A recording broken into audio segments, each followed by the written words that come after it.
day-to-day life, we are used to technology or any other gadgets or devices.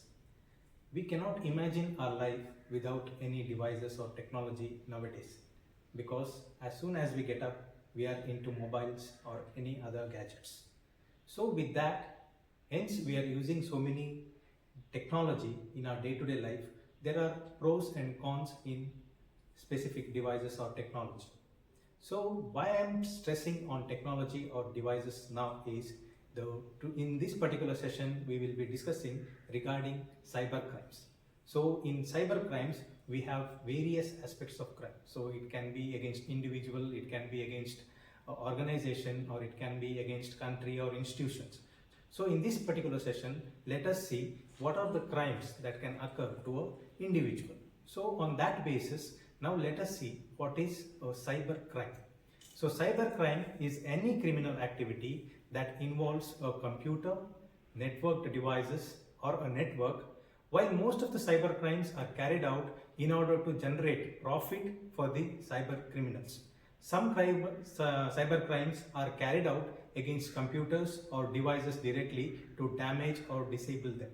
So here main purpose of the cyber criminals is either to make profit or to lose or make others to suffer because of that particular crime. So these are some of the crimes that can occur in the cyber aspects.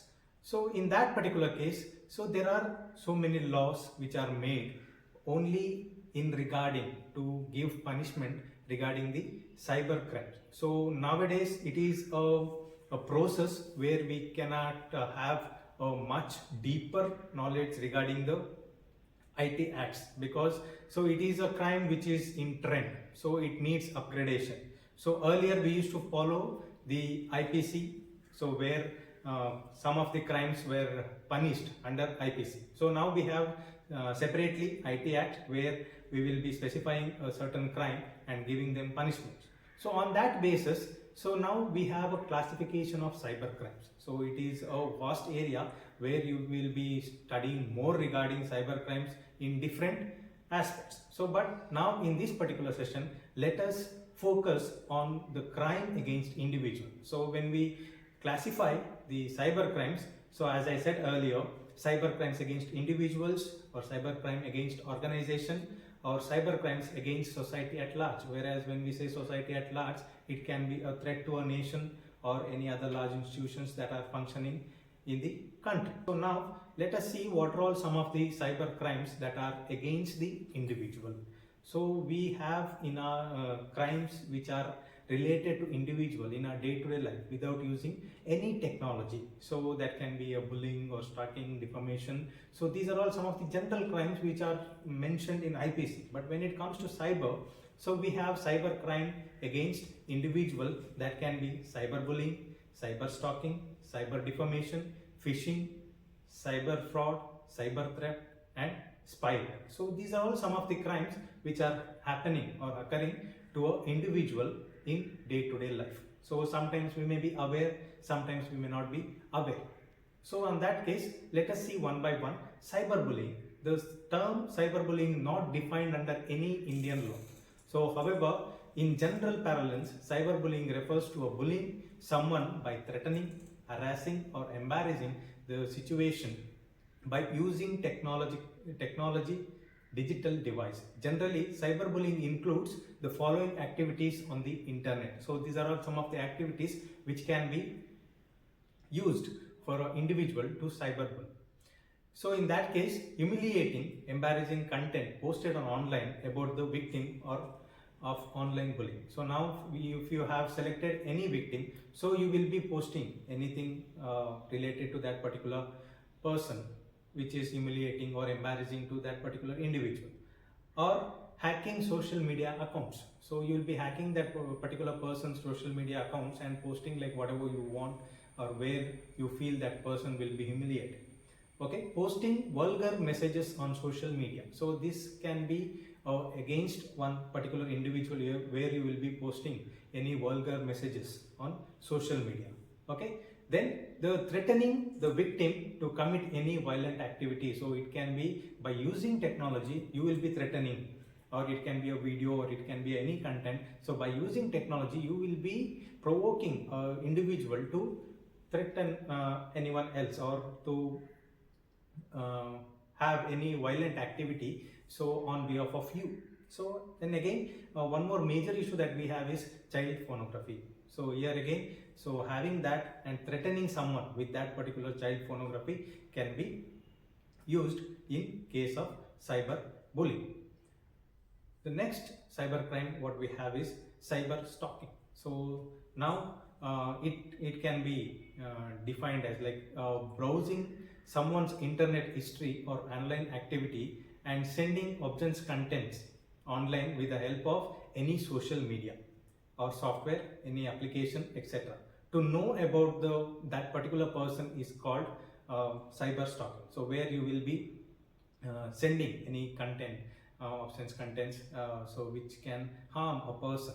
Okay, so that can be considered as a cyber stalking. So cyber stalkers take advantage of like your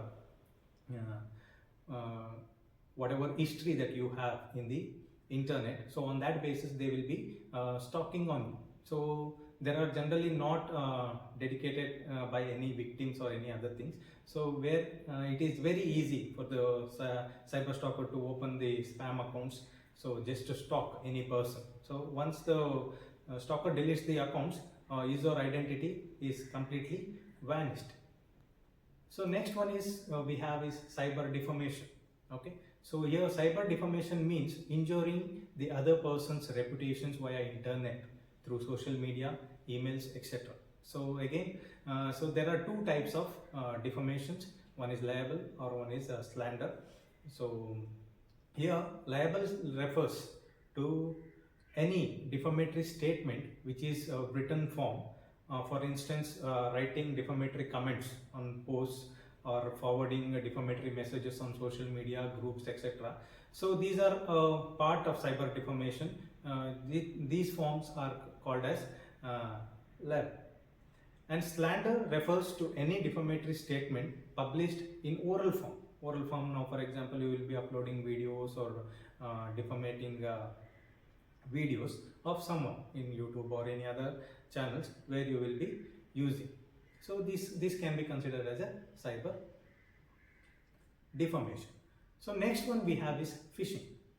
Now phishing refers to the fraudulent practice of sending emails under pretext of reputable companies to induce individual to reveal personal information such as passwords or credit card numbers, okay, online. Phishing refers to the impersonation of a legitimate person and fraudulently stealing someone's data through phishing attacks. Okay, cyber criminals not only exploit innocent individuals but also spoil the reputation of well-known companies. Now, for example, we know in day-to-day life we may receive some mails or calls, okay, stating that we are calling from banks or we are calling from certain institutions, so we need some of the passwords or some of the information, general information regarding you. So this can be considered as a phishing. So next one is a cyber fraud. So as the name itself suggests, cyber frauds refers to any act of a fraud committed with the use of a computer. Okay, any person who is dishonestly uses internet to illegal devices, people, and gets personal data, communication. So with the motive to make money is called cyber fraud. So now your motive is clear that ultimately he wants to make money. Okay, so now example, cyber fraud includes sending emails, okay, containing fake invoices or sending fake emails from various email addresses similar to the official one. So as soon as we see, we will not judge it, okay, whether this is of other company or this is a fraud, but it will be like resembling the same of the other institution. So now next one we have is a cyber theft. Okay, cyber theft is a type of cyber crime, so which involves the unauthorized access of a personal or other information of a people by using the internet. So the main motive of the cyber criminals who commit cyber theft is to gather the confidential data like passwords, images, phone numbers, etc., and use those particular data to benefit for themselves or any other aspect. So here you will be stealing the data of individual to have unauthorized access to their devices or any other aspects. So next one is a spyware. So it is a malware or malicious software.